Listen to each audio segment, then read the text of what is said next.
జూబ్లీహిల్స్ ఉప ఎన్నికలలో యుగ తులసి పార్టీ నుంచి బరిలో దిగుతున్నట్టు ఆ పార్టీ అధ్యక్షుడు శివకుమార్ తెలిపారు. జూబ్లీహిల్స్ లోని వెంకటేశ్వర స్వామి ఆలయంలో ప్రత్యేక పూజల అనంతరం పార్టీ కరపత్రాన్ని శివకుమార్ ఆవిష్కరించారు. మాగంటి గోపీనాథ్ మరణంతో ఉప ఎన్నిక అనివార్యమైన నేపథ్యంలో ఆ స్థానం నుంచి పోటీ చేయనున్నట్టు తెలిపారు. ఇప్పటికే గోమాత విశిష్టతపై పనిచేస్తున్న తమ పార్టీ ప్రజల్లోకి ఆ వాదాన్ని మరింత బలంగా తీసుకువెళ్లేందుకే ఈ ఎన్నికల్లో పోటీ చేస్తున్నట్లు మరియు చెప్పారు. జూబ్లీహిల్స్ నియోజకవర్గంలోని ప్రతి గడపను తడతామని చెప్పారు. ఉప ఎన్నికల్లో గెలుపే ధ్యేయంగా పనిచేస్తామని చెప్పారు.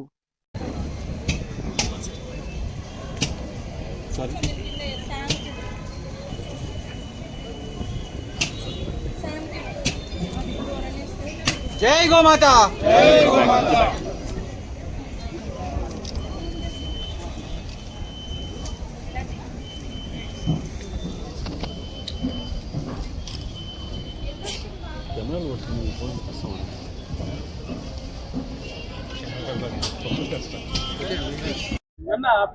జై గోమాత ఓం నమో వెంకటేశాయ. కొద్ది నెలలలో జూబ్లీహిల్స్ నియోజకవర్గంలో ఉప ఎన్నికలు రాబోతున్నాయి. ఈ ఉప ఎన్నికలు ఎందుకోసం వచ్చాయో అందరికీ తెలుసు. ఇక్కడ ప్రాతినిధ్యం వహిస్తున్నటువంటి శాసనసభ్యులు మాగంటి గోపీనాథ్ గారు చనిపోవడం, ఈరోజు ప్రతి ఒక్కరు కూడా ఈ భూమిని ఇడిచిపెట్టి వెళ్ళిపోవాల్సింది ఒకరోజు. కానీ మన బ్రతికున్నప్పుడు మనం వెళ్ళిపోయినప్పుడు కూడా మనతో పాటు మన ఆత్మని తీసుకెళ్ళేటువంటి గోవు వైతరి నదిని దాటాలంటే గోవు కావాలి.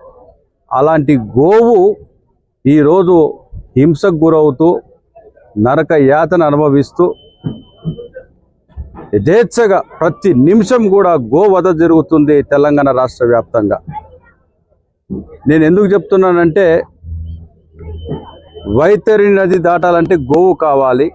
కానీ గోవుని ఇంతగానం హింసించి చంపేస్తున్నప్పుడు మాత్రం గోవులని రక్షించడం కోసం కేంద్ర రాష్ట్ర ప్రభుత్వాలు పూర్తిగా విఫలమయ్యాయి. ఈ ఉప ఎన్నికలు